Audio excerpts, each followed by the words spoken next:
Hordoftoota fi kabajamtoota Oromiyaa Daily News sagantaa keenya kan biraatti waliin deebinee dhufnee jirra. Hordoftoota fi kabajamtoota keenya sagantaa keenya waliin nagarmaan waliin turaan affeerraa keenya kan yeroo hundaati. Hordoftoota fi kabajamtoota keenya YouTube keenya guddicha gara 170 oliin nurraa cufanii karaa kanaan deebinee dhufnee jirra. YouTube kana subscribe nu godhaa, like godhaa, share walii godhaa, hundi keessa walii qoqqoodaa isin jechuu barbaada. Yaa miidiyaa gara 170 ol qabu hin beektan karaa viidiyootiin isin dhiyeessaa ture. Gara 170 ol subscribe qabaa, followers gurguddaa qabu nurraa cuftee jirti garee miidiyaa hawaasaa kanarratti. Agartee mootummaan Itoophiyaa kan ammoo mootummaan Bilxiginnaa kun bobbaase jechuudha. Akka uummata Oromootiin sagalee hin taane, akka uummata Oromoo biraa sagaleen keenya hin qaqqabne nu gochuudhaaf halkanii guyyaa raftee hin beektu jechuudha. Gareen raayyaa miidiyaa of hin jettu tun bobba'amtee jirti, bobbaasanii jiran jechuudha gareen Bilxiginnaa. Guutumaan guutuutti ammoo yaada keenya nu keessatti cufuu hin danda'ani, yaada keenya nu keessatti gubuu hin danda'ani, akkasuma wanta isin biraan qaqqabsiifnu karaa kamiinuu isin biraan ga'uun keenya dirqamaa jechuudha. Garumaa wal qabatee hordoftoota fi kabajamtoota keenya sagantaa keenya kan guyyaa har'aa maal irratti xiyyeeffata? Subscribe gootanii, like gootanii, share gootanii hundi keessa walii godhaa isin jechuun barbaada. Garee miidiyaa raayyaa miidiyaa ofiin jettu kan mootummaan bobbaase kana garaa gubaa isin jechuun barbaada. Garumaa wal qabatee sagantaa keenya kan guyyaa har'aa sagantaa addaati. Sagantaa addaa hoggaa isin jedhu muummee ministeera Abiy Ahmad irratti xiyyeeffata. Akkasuma waraana bilisummaa Oromoo kan inni irraa dubbate, akkasuma ergaa cimaa agartee inni imala inni Wallagga taasisee wal qabate, akkasuma Bahar Daar taasisee wal qabate inni irraa dubbate irratti yaada bal'aa akka waliin kennan taati. Isinis karaa komentiin anis agartee karaa sagaleetti wajjin turra irra deebiidhaan maatii keenya taasisin jechuun barbaada. Like godhaa nama sadii karaa telegiraamii, karaa agartee meseejeraatiif akkasuma karaa feesbuukaa, karaa kamiin iyyuu irrattuu sheeshee godhaa, WhatsApp nama lama ergaa please isin kadhadha isin jechuun barbaada. Hordoftoota fi kabajamtoota keenya karaa viidiyooleen deebinee dhufnu an kiyyaadha. Garumaan waliin tura Oromiyaa Daily News kanas maatii ta'aati arjooma keessan kan Oromummaa sun ilmaan Oromoo kan biyya keessaa fi biyya alaa keessa jirtan nu garsiisaa isin jechuun barbaada. Gara sagantaa keenyatti isin dabarsa. Muummee ministeera Abiy Ahmad fi akkasuma gareen Bilxiginnaa hangafoonni gurguddaan torbaan kana keessa ibala gurguddaa taasisanii akkasuma jijjiirama gurguddaa fidanii turanii jechuudha. Jijjiirama gurguddaa fidanii turan jechuun kiyya jijjiirama afaanii, jijjiirama siyaasaa, jijjiirama agartee kijibaa, jijjiirama abdii kutannaa muummee ministeera haasawaa inni taasise keessatti wajjin ilaalla. Namoonni garagaraa akkaataa garagaraatti dhiyeessanii ammoo akka adda ta'e tokkoon isinii dhiyeessuu barbaada. Isinis maal jettan karaa komentiin nu qooda. Imala inni Wallagga taasisee wal qabate namoonni baay'inaan maal jechaa turan? Akkamitti osoo waraanni bilisummaa Oromoo Wallagga keessa socho'u akkamitti muummee ministeeraa dabalatee warroonni gurguddaan kun naqamte seenuu danda'anidha. Yookaan ammoo akkamitti Wallagga dhaquu danda'anidha. Waraanni bilisummaa Oromoo kan Jaalmaroo Dirbaatiin durfamu kan kutaalee garagaraa, aanalee garagaraa fi akkasuma bakkoota garagaraa keessa socho'u achi keessa socho'u waan ta'eef akkamitti achiyyuu magaalaa sunuu seenuu danda'anidha gaafii tokko kana. Lamaffaan ammoo Abiy Ahmad achirratti wanni inni dubbate waan addaati.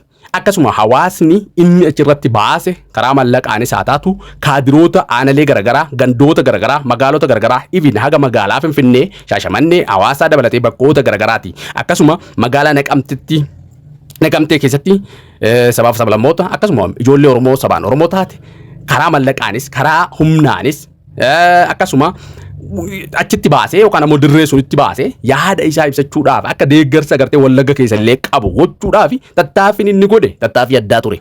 Garuu tattaaffii kanaan booda maal dubbiin isaa maali yookaan ammoo yaadni inni achirratti dubbate maalidha? Impoortaantiin yookaan ammoo qabxiin guddaan kanaa jechuudha. Muummee ministeeraa Abiy Ahmad Alii Dheeraa maal dubbate? Wallagga deemee maal dubbate? Hawaasa keenya yookaan ammoo Oromoo Wallaggaatiif jechuudhaan maal dubbate? Qabxiin ijoon inni kaase maali?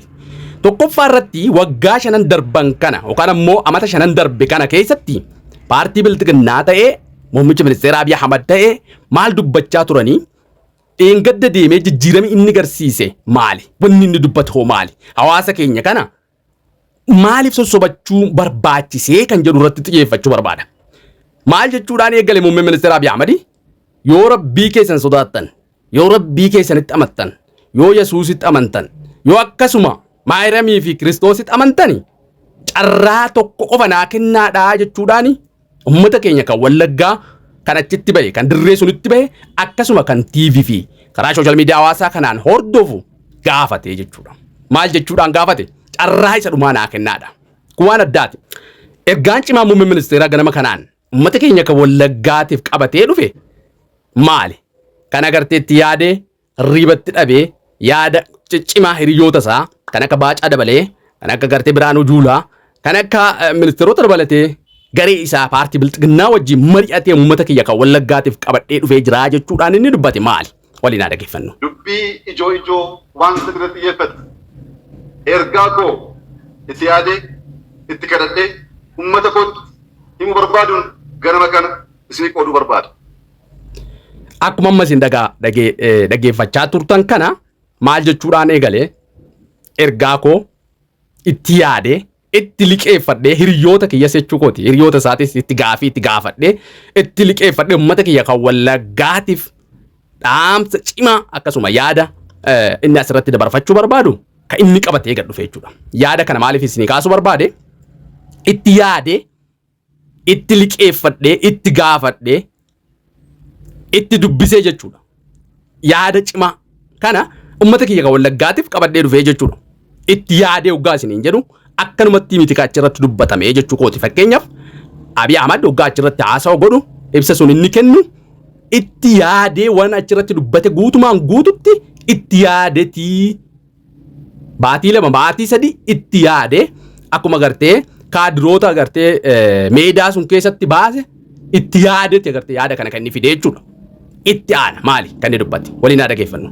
Manni Wallaggaa guutuu baruu kan qabu Oromoon bilisoomeera. Muummee ministeeraa akkuma dursa isinii kaase yaada kana itti yaade itti liqeeffadhee itti gaafadhee itti dubbisee qabadhee isinii gad dhufee jira jechuudhaan eegale. Achi booda maal jedhe? Uummanni Wallaggaa kan baruu qabu Oromoon bilisoomee jira jechuudhaan dubbate. Maal jechuu barbaade yaada kanarratti? Fakkeenyaaf Oromoo Wallaggaa yookaan ammoo kutaa Wallaggaa durii kan yaadatamuun diroonii dabalatee meeshaalee gurguddaa waraanaa akkasuma maqaa garagaraatti laxxafuudhaan ID garagaraa itti kennuudhaan maqaa waraana bilisummaa Oromoo keessattuu maqaa shanee jiru kanaan waxalaa turan, hidhaa turan, haadha filmoo walirratti ajjeesaa turan, achi buuteenis dhabamaa turan. Mana amantaa hanga mana amantaatiin bahutti seenanii garee raayyaa ittisa biyyaa hin jettu rashanaa turan jechuudha. Even gaareen agartee paartii bilxiginnaa ofiin jettu kan ammoo dura taa'an paartii bilxiginnaa qurxummii balleessuudhaaf bishaan kana galaana kana gogsuu qabnaa hanga jettu tokko jechuudha. Waggaa 5 darban kana keessatti uummati Wallaggaa kanaa yaadatamaa jechuudha. Maali immoo sodaan hagana gahe maali? Kan amma rabbii keessan sodaadhaati carraa tokko qofa naa kennaa. Yesuus sodaadhaati akkasuma Maariyaamii sodaadhaati amantaa keessaniin carraa tokko qofa naa kennaa. Nagaas nin fida, araaras nin buusa, uummata kooti wal arge baga rabbi uummata kootti na deebise jechuudha. Inni asirratti dubbate kun maali? Dursa remember yaadadhaa. Maal jechuudhaan dubbate? Uummati Wallaggaa kan beeku qabu akkasuma ergaa cimaa qabadhee isin gad dhufe uummanni Wallaggaa kan beeku qabu Oromoon bilisoomee jira jechuudha. Oromoon kutaa kamii? Oromoon kutaa 11 bilisoomee jira. Isin qofattuun bilisoominidha. Itti fufagaa. Oromoon afaan isaatiin gargaaramuun gaaffii isaa miti. Gaaffii isaa inni haaraa afaan kun afaan teekinooloojii haa ta'u, afaan misoomaa haa ta'u, afaan addunyaa irratti beekamu haa ta'uudha malee afaan kootiin gargaaramuu gaaffii jedhu bira dabarree jira. Oromoon gaaffii abbaa biyyummaa, gaaffii ofiin of bulchuu har'a hin qabu. Aarsaa qaalii kaffalee, ijoollee kichuu kaffalee, didee dhiiga isaaf lafee isaatiin abbaa biyyummaa isaa ofiin of bulchuu isaa dhugoomsee jira. Gaaffiin kun darbee jira. Gaaffii kanaaf hin qabsoo. Haa ta'u malee ofiin of bulchuun qofti gahaa hin ta'u. Misoomuu qabna, jijjiiramuu qabna. Ijoolleen keenya lafa keenya gurguruun qabani. Hattummaa babal'achuu hin qabu. Waaqa isaanii sodaachuu, uummata isaanii kabajuu, tajaajila haqaa kennuu qabu. Gaaffii jedhu immoo har'as qabna. Kanaaf garuu du'uun barbaachisu. Egaa hordoftootaa fi kabajamtoota keenya maal jechuun barbaada gaa? Yaada muummee ministeera Abiy Ahmad irratti hundaa'ee yaadota garagaraa kan dubbatan kanarratti yaada kennachuu barbaada jechuudha. Akkuma amma isin dhageeffattan maal jechuudhaan dubbate amma booda gaafii afaanii akkasuma gaafii ofiin bulchuu akkasuma gaafii garagaraa kana gartee kutaalee Oromiyaa keessatti argamtu kan uummanni Oromoo as dura gaafachaa ture guutumaan guututti deebi'ee jira. Amma booda gaafiin sun hin jiru. Kanaaf ammoo wareegamuu hin qabnu. Oromoon kutaa 10 bilisoomee jira. Oromoo kutaa 1 kan Wallaggaa qofattu hin bilisoomini. Kanaaf ammoo gaafilee hafan kana gaafii misoomaa akkasuma gaafilee garagaraa kan hafan kanaaf jecha ilmaan keenya itti dhabuu hin qabnu yookaan ammoo kanaaf jecha wal ajjeesuu hin qabnudha. Remember maal jechuudhaan eegale?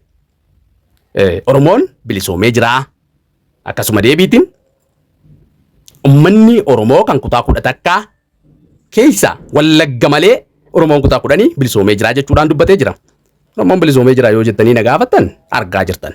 wanna gartee anin hin bilisoomne Arsii maal keessa jira Baalee maal keessa jira kutaalee Walloo maal keessa jirti Booranaaf Gujii maal keessa jirti jedhee wanna isinii kaasu guutumaan guututti hin jiru jechuu barbaada maaliifin narra beektan malee naa gadi hin beektan waan Oromiyaa keessa ta'aa jira hidhaa ajjeechaa bakka ganatti namni 9 du'e bakka ganatti namni ganaa rashaname bakka ganatti namni ganaa hidhame jechuudhaan gabaasa guyyaarraa guyyatti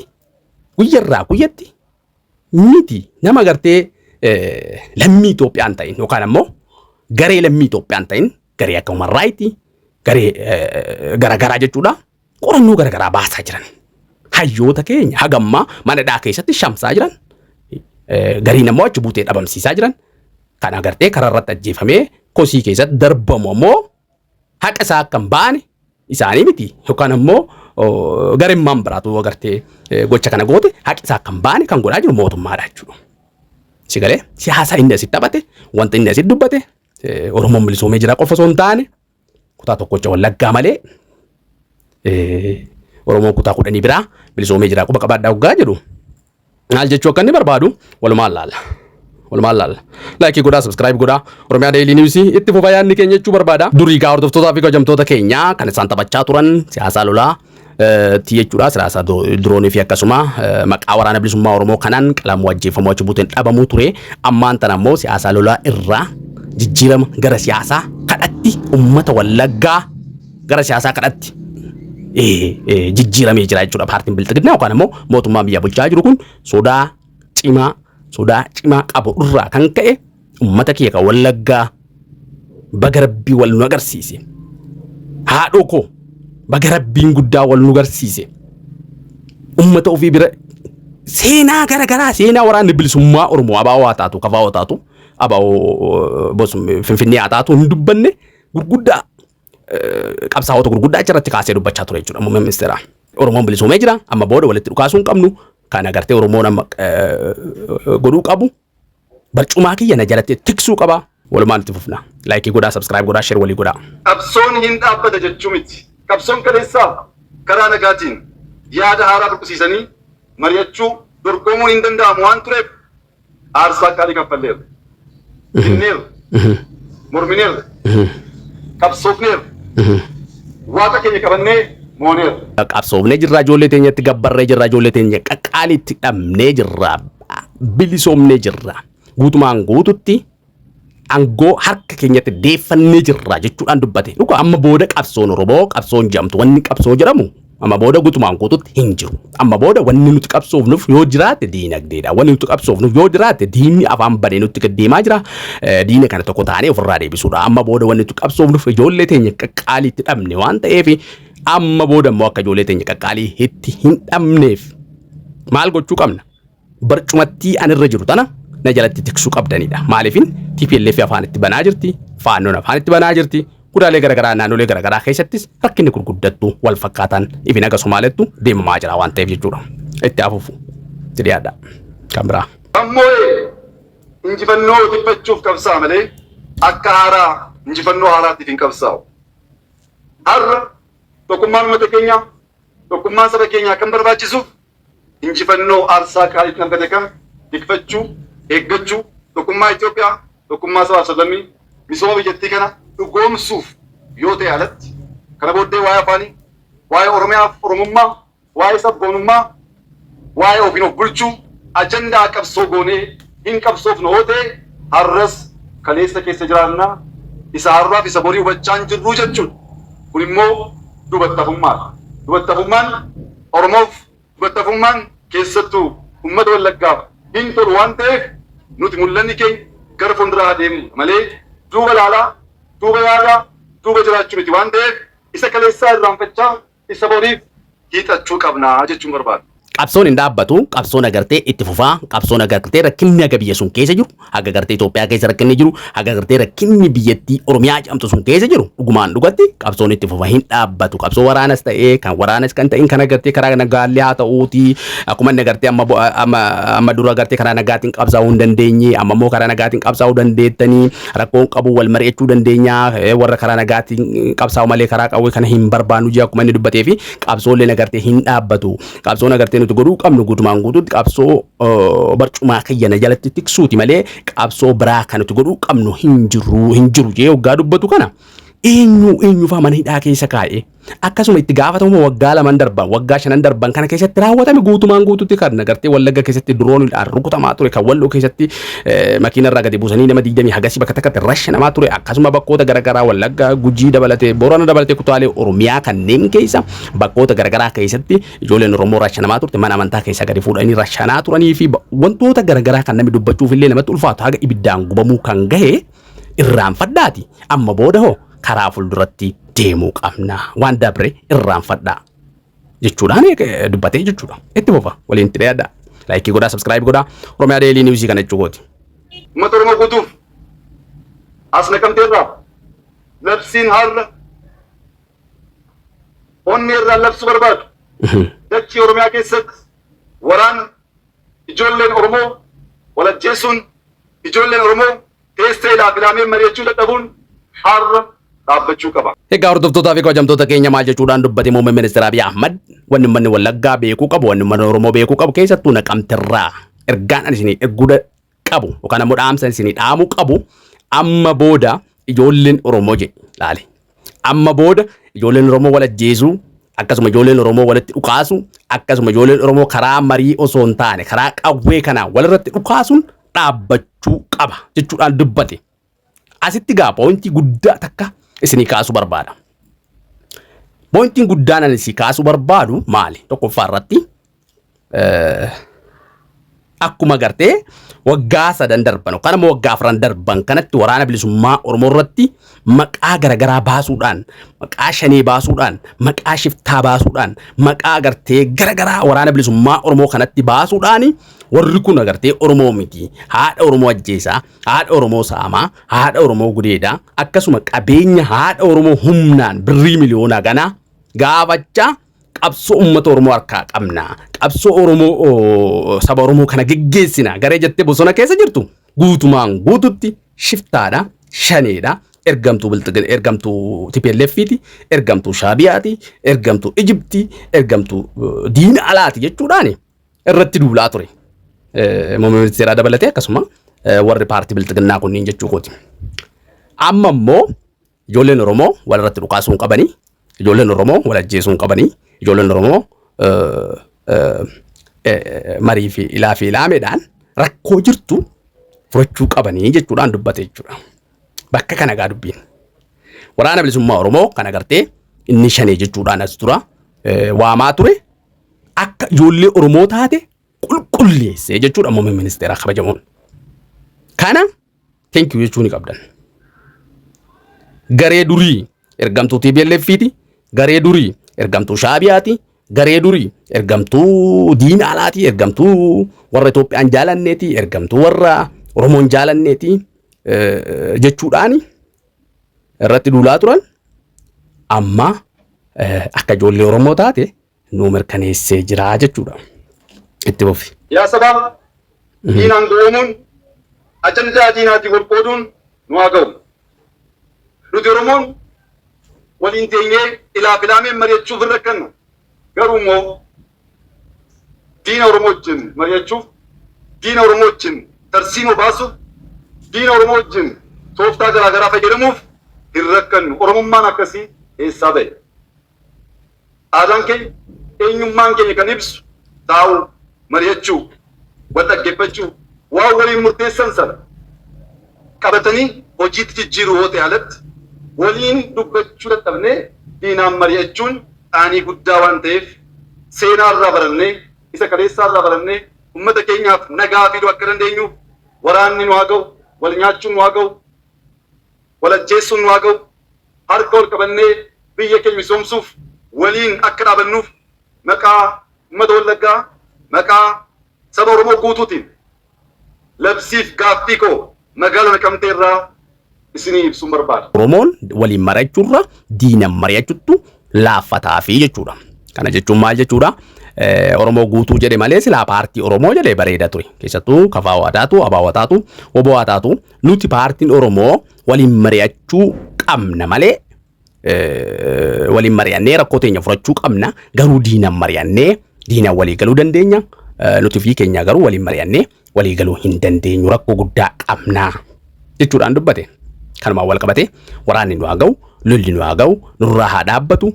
Amma booda maqaa Oromootii fi maqaa uummata Wallaggaatiin kana isin gaafadhaa jechuudhaan dubbate jechuudha. Kana qofa osoo hin taane qabxiileen keessattuu asirratti kaasen maal jechuudhaan dubbate. Harka wal qabannee maal jechuudhaan harka wal qabannee tokko taanee uummata keenya kan Oromoo akkasuma Itoophiyaa sabaaf sablammoota biyya teenya tana misoomsuudhaaf ni hojjannaa jechuudhaan dubbate. Waraana bilisummaa Oromoo jechuudha. Ka jabaate eenyu jibbaa jedhee Maraaraa Guddinaa Faranjiin jabaa hin jibbitu jechuudhaan dubbate jechuudha as dura. Gara biraatti isin dabarsa gaarii toftootaa fi hojjamtoota keenya itti dhiyaadha. Kan biraa maal jedhe waa'ee nagaa irratti. Nagaan bu'uura waan hundaati. Namni keessoon isaa nagaa ta'e, namni ollaan isaa nagaa ta'e, namni biyyi isaa nagaa ta'e akka har'aa kanatti miira jaalalaa fi obbolummaan hafuura nagaatiin wal argee gammadee waliin nyaatee gargar ba'uu danda'a. Yaa sabaa cuumboo qofaa nyaatanii cuumboon maatiin wal waammatee waliin nyaata. Maatii tokkorraa wal gurshaa nyaata. Waliin nyaachuuf waliin itti fufuu akka dandeenyuuf nagaan barbaachisaa. Nagaan Waaqayyoo, nagaan inni dhugaa, nagaan inni dhaabbanne. Nagaa abbootii keenya barsiisan sun hunda keenyaaf haa ta'u. Nagayi barbaachisaadha. Nagayi barbaachisaadha. Walitti dhufnee hojjechuudhaaf, walitti dhufnee mari'achuudhaaf, walitti dhufnee yaada wal jijjiirree gargar ba'uudhaaf nagayi barbaachisaadha jechuudhaan dubbate. Hanqana ajaa'ibu yoo nagayi jiraate akkana taana, yoo nagayi jiraate kana taana, yoo nagayi jiraate waan kana godhuu dandeenya, yoo nagayi jiraate wanta kana guutumaan guututti dhuunfachuu dandeenya. Diinnis akka gartee fuula keessa nu laalle akka inni Oromoollee hin tuffanne akka inni gartee biyyattii tanallee Oromoo kuffise jechuudhaan seenaa fokkataa nurratti hin galmeessine yoo barbaanne nagayi barbaachisaadha. Nagayi bu'uu qaba. Araarri bu'uu qaba. Waraana bilisummaa Oromootii fi mootummaa kana gidduutti araarri bu'uu qaba. Harka wal qabannee tarba ba'uu qabna jechuudhaan dubbate. Eenyu kan inni gaafata an kana ajaa'ibu kana.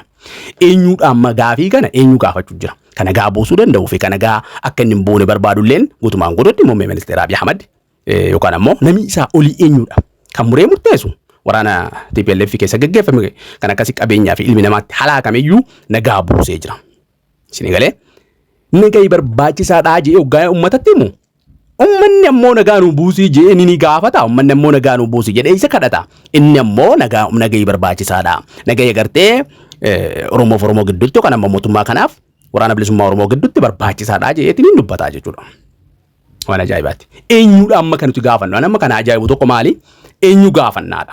Jasti yoo inni nagaa nu buusuu hin dandeenye, yoo inni agartee gaafii waraana bilisummaa Oromoo gaafii uummata harkaa qaba jechuudhaan dubbate kana deebii itti godhee, fala itti godhee, mala itti godhee, karaa gargaraatiin wanni godhee deebisuu hin dandeenye. Nami inni gaafatu, nami inni irraa eegu, nagaa kana nami inni irraa eegu Rabbi wajjin eenyudha? Rabbi wajjin nami biyya suni isaa olii hin jiru waan ta'eef eenyudha? This is the question. Eenyudha miinaa himaa jara keenya? Sigalee garuu kan inni dubbate akkuma dursa sidii kaase yoo Rabbi sodaatan, yoo Waaqa sodaatan, waan itti amantanii yoo sodaatan maqaa keessaniif maqaa uummata Oromootiin nagayi bu'uu qaba, araarri bu'uu qaba jechuudhaan kan inni dubbate jechuudha. Itti fufi. Ergaan kun lammaffaa tokkummaadha. Oromoon jaarraa tokko waliif maaliif garboome? Oromoon guddaa, Oromoon bal'aa akka Afrikaatti lakkoofsaan saba Oromoo kan ga'u bakka hin jirretti gadheen maaliif jaarraa tokkoon nu bittee nu ajjeeftee abbaa biyyummaa keenya kan ta'e wajjin tokkummaa waan dhabneef. Egaa hordoftootaa fi kabajamtoota keenya laayikii gochuun sabskiraabii gochuun maatii keenya cidhaamaa isiniin jechuun barbaada. Hundi keessan sabskiraabii godhaa kiyyaa miidiyaa waan nurraa cufanii jiraniif karaa kanaan deebinee dhufnee jirra. Oromiyaa Deelii Niwusii kana sabskiraabii godhaa isiniin jechuun barbaada. Egaa hordoftootaa fi kabajamtoota keenya kan amma inni dubbate maali? Waa'ee tokkummaati. Waa'ee tokkummaa Oromoon tokkummaan qabudha. Oromoon dhiifama. Oromoon tokkummaan qabu. Oromoon gandaa wal qoodaa. Oromoon amantaa wal qoodaa. Nuti tokkummaan qabnu. Paartiin keenya tokkummaan qabu. Mootummaa keessa tokkummaan hin jiru. Waraana bilisummaa Oromoo keessa tokkummaan hin jiru. jiru guutumaan guutuu wanni diinni waggaa 100 nu garboomseef waan nuti tokkummaa hin qabneef jechuudhaan muummee ministeera Abiy Ahmed Aliidheeraa dubbatee jira jechuudha. Tokkummaa kana kan guyyarraa guyyatti diigaa jiru kan Harargee afran qalloof akkasuma ijoollee wanni jee walitti buusaa jiru kan agartee Arsii keessatti walitti buusaa jiru Baaleef Maalee jee walitti buusaa jiru kan Wallagga keessatti walitti buusaa jiru kan Shawaa keessatti walitti buusaa jiru Booranaa fi Gujii lafti tunda Booranaati mita Gujii jechuudhaan walitti buusaa jiru eenyudha mee naa hima. Eenyudha mee paartiin biyya bulchaa jirtu mootummaan biyya bulchaa jiru isaanii eenyudha mee naa hima. Sigalee eenyudha. Mee isin eenyu jettani mee. Tifuufi. Gaafa qabeenyi bal'achaa deemu hunduu akka bakkatti ganda deemetti mootii ta'uu gaafa barbaadu tokkummaan marii ni jalqabaa sun qallachaa booddees wal ganaa gaafa deemu diinaaf saaxilame. Egaa hordoftootaa fi kabajamtoota keenya maal jechuu barbaade asirratti guutumaan guututti gaafa qabeenyi bal'achaa deemu gaafa qabeenyi wanni ta'aa deemu hundiyyuu warroonni paartilee siyaasaa abaawaa taatu qabaa taatu isaan haasaatu warra biyya bulchaa jiru haa taatu guutumaan guututti mootii ta'uu barbaadaadha. Eenyudha ka mootii ta'uu barbaadu? Eenyudha ka istaayilii mootii qabu? Eenyudha ka biyya sun keessatti biyyatti hoogganaa jiru? Kan mootii taphachaa jiru? Mee rabbii keessa suuraa dhalaala. Booddee yookaan ammoo dhumarratti ammoo wal ganaa deemne. Walitti jijjiiramaa deemne, wal dura dhaabbachaa deemne, walitti waliin mari'achuu osoo hin taane diinaaf wal saaxilamaa deemne, diinaaf wal gurguraa deemne jechuudhaan kan inni dubbachaa jiru jechuudha. Kan Jawaar Mohammad fa'aa dabalatee warra biyya alaatirraa isaan amanee gara biyyatti gale warra waraana bilisummaa Oromoo kan agartee Eltiraarraa ijoollee Oromooti qaami sadaffaan nu gidduutti hin barbaachisu jechuudhaan isaan amananii gale. Paartilee siyaasaa hundayyuu kan naannoo biraatillee kan isaan amanee harkatti kennate kan gane eenyudha. Wal ganaa deemnee jechuudhaan kan inni dubbachaa jiru akkanaami. Eenyudha mee ka gane eenyudha? Mee murteessaa namni Abiy Ahmed hin ganin ni jirti Lammaa Magarsaa Jawaar Mohammad paartilee siyaasaa kafaa haa taatu abaawaa haa taatu woboo kan agartee asmararraa galee haa taatu paartilee biraatis agartee kan saba biraa haa taatu kan inni hin ganin ni jirti mee naa hima jara keenya. Naa hima.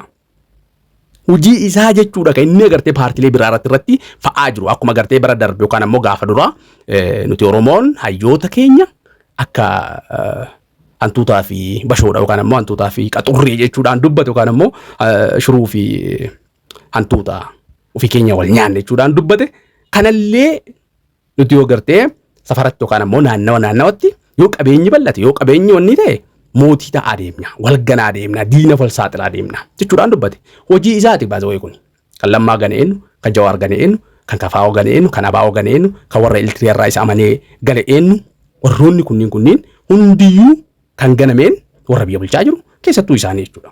Tifuufi. Diinaaf saaxilame. Boodanoo ijoolleen keenya qabsoo haaraa yoo jalqaban baarotumsaan Hayilee Fidaan sannaa likkeen osoo tokko ta'anii jiraatan tokko tokkoon diinaan hin nyaataman turan. Tokko ta'uu osoo danda'an ilaafeen mari'atanii mul'ata isaanii tolfatanii ummata isaanii qabatanii hundaa ol immoo waaqa isaanii ganuu osoo hin taane sodaatanii osoo waliin dhaabbannee jiran waggaa 50 qabsoon Oromoo kun duubatti deebi'aa hin turu ture sila. Tokkummaan nu barbaachisa gaafa jennu humna guddaa waan ta'aniif waraanuufis misoomsuufis of tiksuufis yaada garaagaraa dubbisiisuufis tokkummaan nu barbaachisa. Tokkummaa jechuun waan hundaan afaan tokko dubbachuu jechuu miti. Oromoon sirna dimokiraatawaa addunyaaf kan barsiise sirna dimokiraatawaa kan beeku waan ta'eef Oromoo bal'aatii isaati maatii keenya keessatti yaadni garaagaraa ka'uu danda'a. Yaadni sun garuu ilaafeen mari'achuu alatti yaada mootaa adda baasanii qabachuu alatti walajjeessuuf ooluu hin qabu. Tokkummaan Oromoo yeroo kamiyyuu caalaa barbaachisaadha. Maaliif ho'ettan jaarraa tokko wal yoo qabsoof afaan keenya ofiin of bulchuu abbaa biyyummaa jenne amma garuu dubbiin badee jennaan hidda keenyatu citaa. Diinni waan gochuu dandeenyu baree jira. Oromoon gaafa ka'u maal gochuu akka danda'u diinni baree jira. Yaa sabaa gaabbii dhalootaaf darbu gaabbii miidhama ijoollee keenyatti darbu fiduun keenya duratti dhaabbannee tasgabboofnee si'annee mari'annee tokkummaa keenya eeggachuu qabna. Egaa hordoftoota fi kabajamtoota Oromiyaa Deelii irra deebiidhaan laayikii gochuun sabskiraaybii godhaa maatii keenya ta'a kiyyaa miidiyaa waan nurraa cufaniif karaa kanaan deebinee dhufnee jirra jechuudha. Yaada muummee ministeera Abiy Ahmad Wallaggatti dubbate keessa magaalaa Naqamtee dubbate irratti hundaa'ee wantoota garaagaraa yaada garaagaraa kennachaa jira jechuudha. Hordoftoota fi kabajamtoota keenyaan kiyyaadha. Warri karaa viidiyootiin na beeytan viidiyoodhaan nu garanii jiranii karaa audio malee dhufuu hin dandeenyu waan ta'eef kanaaf laayikii godhaa sabskiraaybii godhaa isiniin jechuun barbaada. Maal jechuudhaan dubbate egaa asirratti diinni waan nu gartee ta'uu dandeenyu waan agartee dhiibbaa nuti godhuu dandeenyu akkasuma tokkummaa yoo qabaanne diinni hayyoota Oromoo akka Hayilee Fidaa dabalatee warroota garaagaraa dabalatee tokko tokkoon qofatti nyaataa jira tokko tokkoon dhifamaa tokko tokkoon qofatti nyaatee fixee nuti sagartee akka tokko tokkoon nu nyaatee nu hin finne tokko ta'uu qabnaa waraanee dhaabbachuu qabaa wal ajjeesuu hin qabnu walirratti duuluu hin qabnu dhakaa walirratti darbuu hin qabnu ilaafilaamedhaan mariidhaan rakkinne keenya furachuu qabnaa jechuudhaan dubbatee jira muummee ministeeraa jechuudha. Maali sodaan hagana geette yoo jettani dhibbarraa dhibbatti waraana bilisummaa Oromoo haga agartee waraanni bilisummaa Oromoo haga dhiibbaa guddaa isirra qaqqabsiisaa jiru kana immoo rakkina guddaa mootummaa kanarra qaqqabsiisaa jirutu natti mul'ata tokko kana kan biraa immoo paartiileen agartee akka faannoo TPLF dabalatee warroonni agartee mootummaa keessa ta'an illeen akka sodaa cimaan keessa galeettu natti mul'atan akka kootti maaliifin kana kaasuu barbaade dhibbarraa dhibbatti yoo gara tokko waa dhabe gara tokkotu taalaa jechuudha yoo gara tokko ministeera Abiy Ahmad yookaan ammoo paartiin kun yoo gara naannoo Amaaraatti irraa garagale gara naannoo Oromoo yoo gara Oromoo irraa garagale gara naannoo Amaaraa yoo gara naannoo Amaaraatti irraa garagale naannoo biraatti achi wanni ka'ee warra kanatti maxxanee waggaasaa fi akkasuma wanni kan akkanatti bulchuu barbaadaa jechuudha. Mee inni dhoowwame akka gaafa dabri akka bara dabrirraa wanni ta'uu hin qabnu akka waggaa dabrirraa waan kan wanni ta'uu hin qabnuuti ilaafilaamedhaan mariidhaan gatteenee furachuu qabna seenaa fokkataa agartee ijoollee teenyaaf dabarsuu hin qabnu fira keenyaaf akkasuma uummata Oromoo kanaaf seenaa fokkataa hojjennee dabruu hin qabnu jedhee waggaa dubbatu akka seenaa fokkataa hojjechaa jiru uf beeka dhibbarraa dhibbatti ilmi namaa takka Itoophiyaa keessatti kan billaan wanni hin ta'in isa gaafa inni dhufe ilmi namaa akka horiitti wanni ta'aa ture jechuudha. Re'ee akka re'eetti akkasuma ilmi namaa ibiddaan gubamaa ture ilmi namaa birrii haganaa miliyoona haganaa butamee gaafatamaa ture saamamaa ture bakka tokkotti namoota haganatti rashaname jecha turanii jechuudha waggootan darban kana keessatti. So kanaaf yaa sabaa jedhee haganne agartee gajje'ee kadhatu tokkotti waraanni bilisummaa Oromoo Wallagga keessatti itti fidee kutaa biraatti illee cehee jira jechuudha. Kun waan ajaa'ibaati gaatti hafuufnu. Waa'ee tokkummaa isa kaleessaan kaase malee har'ammoo alaalla. Oromoon bosona keessatti walii abboomamee walii ajajamee tokko ta'uu hin dandeenye gandatti qoodama. Wal ajjeesa. Mootummaa wajjin duwwaa miti kan wal ajjeesaa jiru. Waliinsaa bosona ba'ee kan jiru hundi lagaan gandaan wal qoodee walii abboomamuu dadhabee wal nyaata. Egaa kana irratti maal jechuu barbaade Oromoon jedhe laal Oromoon bosona keessatti illee wal ajjeesaa jedhe bosona keessatti kan bosona keessa jiru Oromoon laal waraana bilisummaa Oromoo akkanatti dhugaan takka takkaan galteef uummata Oromoo illee kan waraana kee ijoollee tiyyaa uummata waraana bilisummaa Oromooti haga gartee yoo ati gartee ilma waraana bilisummaa Oromoo keessaa qabaatte rashanamtu tokko haga gartee ilma yoo waraana bilisummaa Oromoo keessaa qabaatte wanni sirratti fudhatamee hirmijjaan gartee sirratti fudhatamee akka wannitti si lagatan tokko gahee amma Oromoon maal jechuudha waraana bilisummaa Oromoo wanni gochuu barbaada.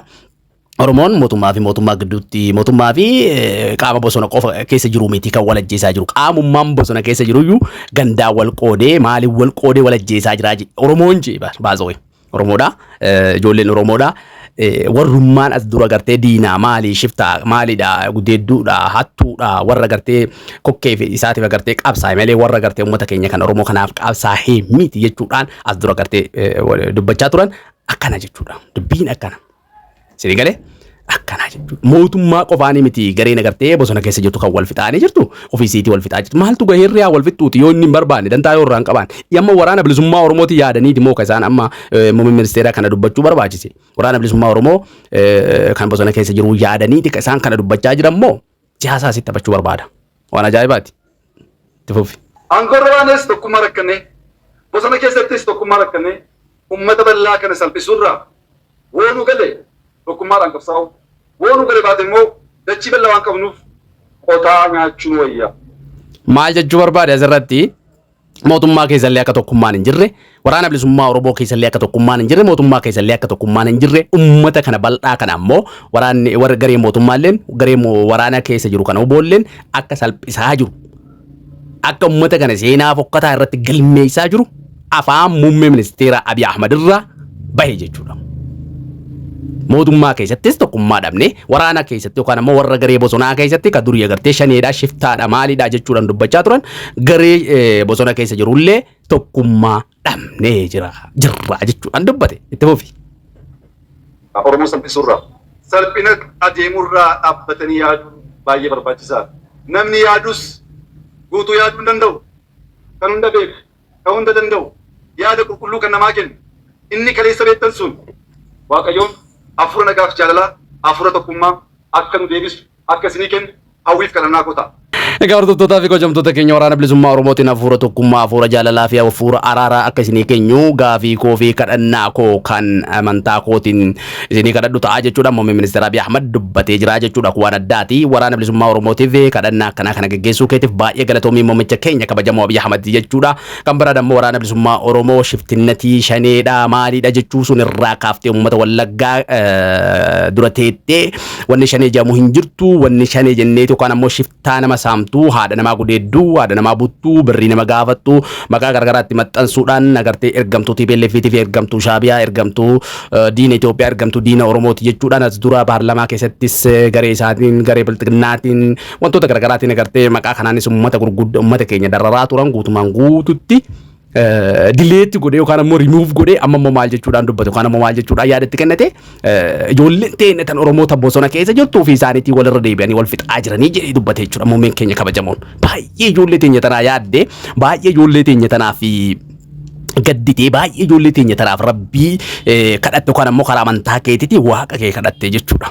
Dhugumaan warraa yaadde moo dhugumaan araara sun barbaadde dhugumaan agartee Oromoon agartee salphisuudhaaf Oromoo agartee rakkoo kanarraa wanni baraaruudhaaf yaaddee goote moo dirqama ammaan tan agartee si jiru kan gareen faannoon magaalaa naannoo Amaaraa keessatti hirriiba si dhoowwe kan waraanni bilisummaa Oromoo Oromiyaa keessatti hirriiba si dhoowwe kan TPLF'n akka feete dubbattu hirriiba si dhoowwite kan agartee naannoo Somaaleellee deemtee fitti tuqxee hirriiba si dhoowwite kan Shaabiyaan yookaan ammoo Eeltiriyaan halkanii guyyaa waraana sitti leenjisaa jiru hirriiba si dhoowwe bakka Shaabiyaa qofaa miti.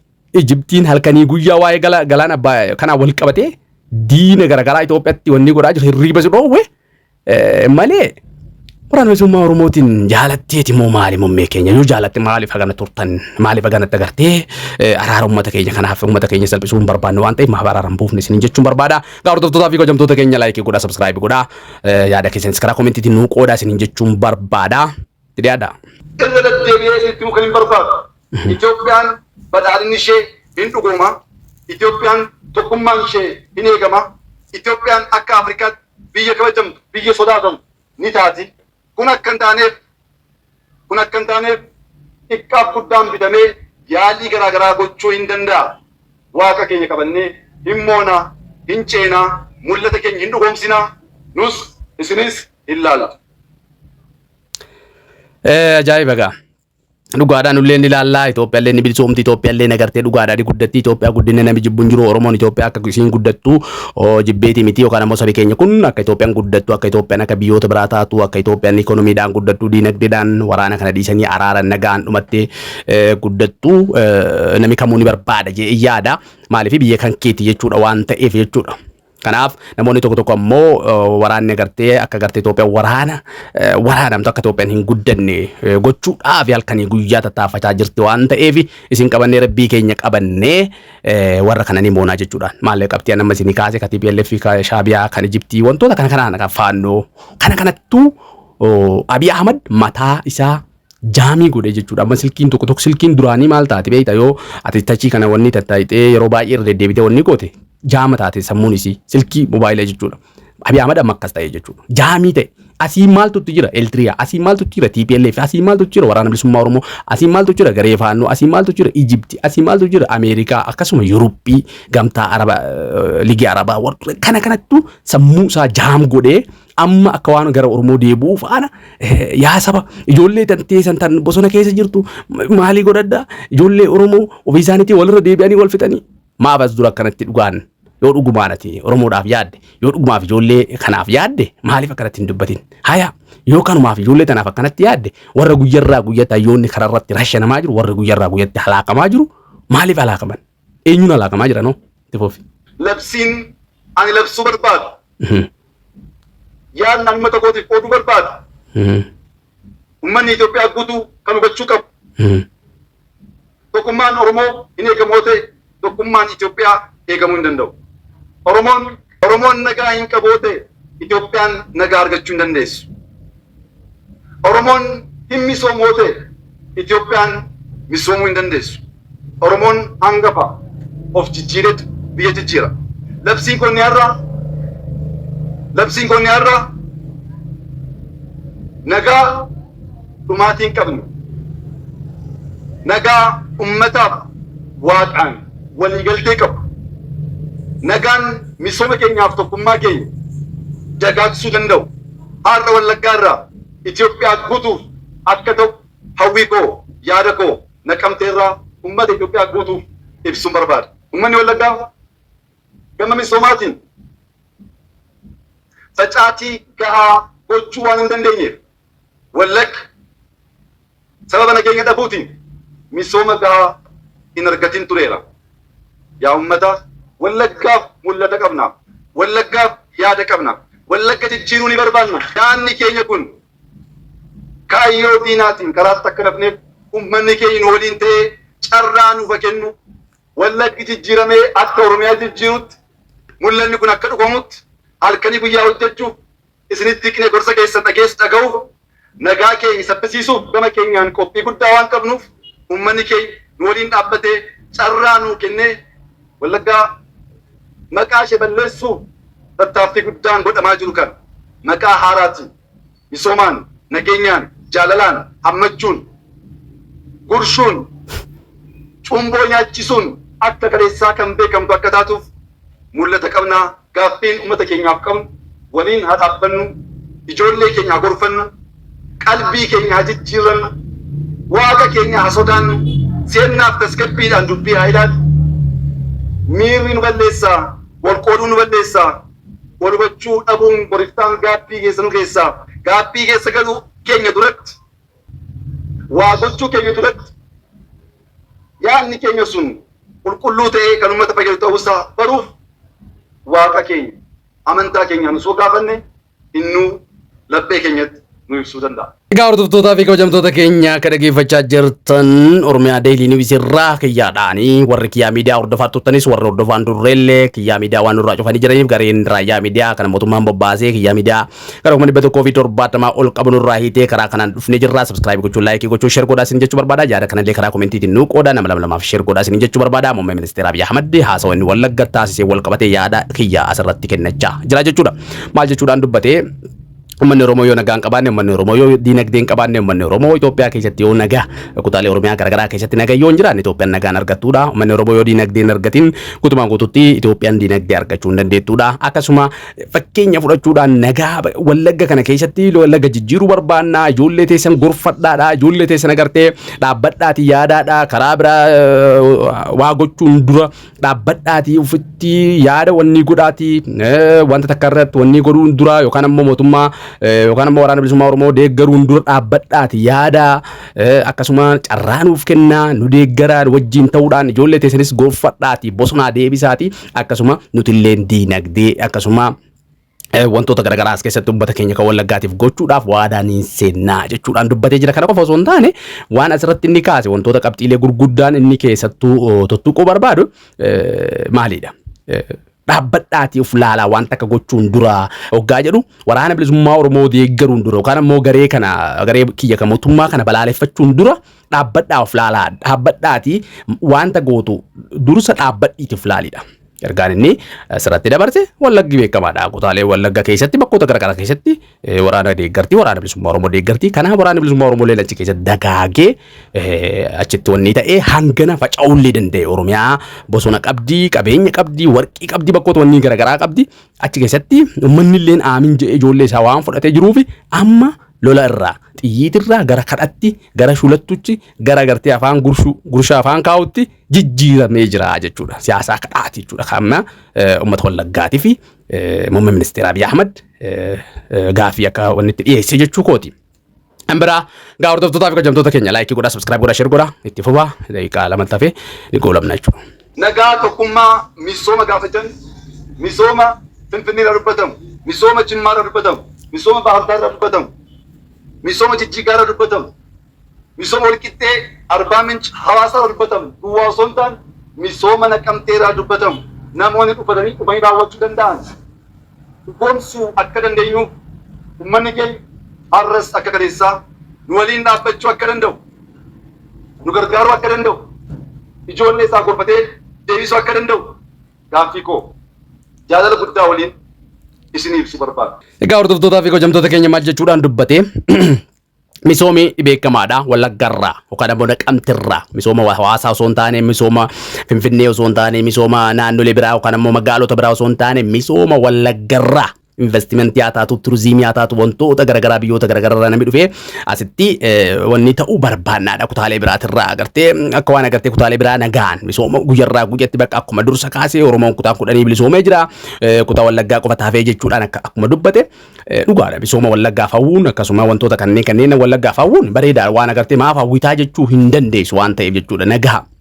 Nagai barbaachisaadha nagai buuqabaa kanaaf agartee nu wajjin dhaabbadhaa carraanuu keenya yaa saba koo jechuudhaan kadhachaa jira kan biraa dammoo waan inni asirratti kaase ijoollee teessan bosona keessa gorfadhaa ijoollee teessan akkasiin bosona seenne akkasiin waraana kanatti hin makamne akkasiin agartee qawween kaafne gorfadhaa deebisaa jechuudhaan kan inni dubbachaa jiru jechuudha. Irra deebiidhaan hordoftoota fi kabajamtoota keenyaan kiyyaadhaa karaa viidiyootiin dhufuu danda'u nu guranii jira waan ta'eef karaa abdoo qofaan isinii dhiyeessuu danda'a laayikii godhaa subscribe godhaa share walii godhaa akkasuma yuutuuba keenya kana maatii keenya ta'a yaadota garaagaraa irratti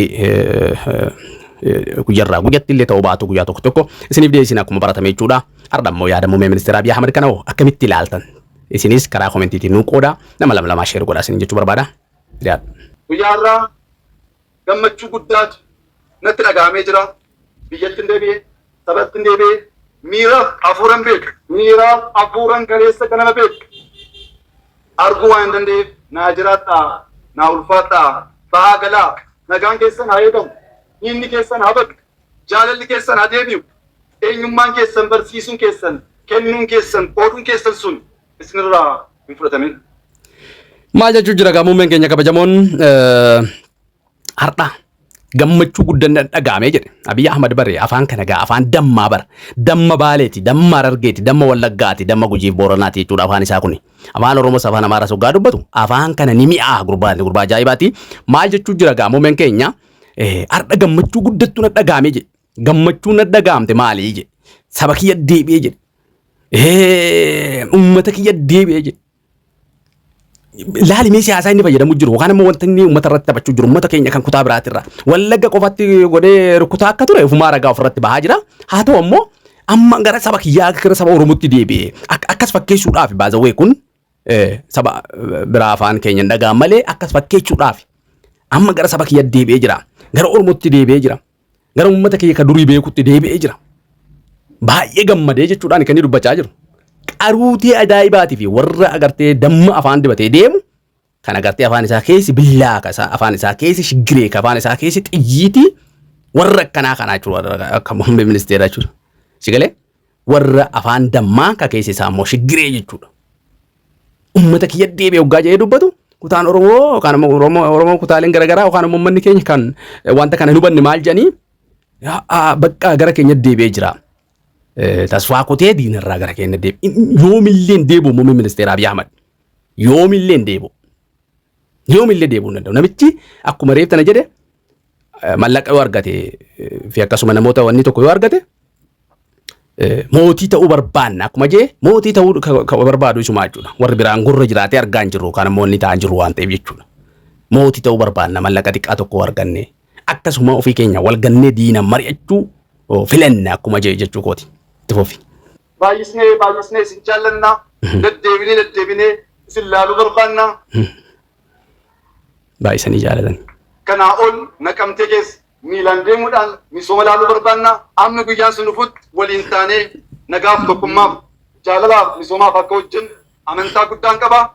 Waaqayyo isin amantansu isin eegu isin tiksu isin misoomsu diinarraa isin eegu tokkummaa keessan haa baay'isu nuu jiraadhaa ulfaadhaa. Baay'ee isin jaallannaa kabaja guddaa waliin.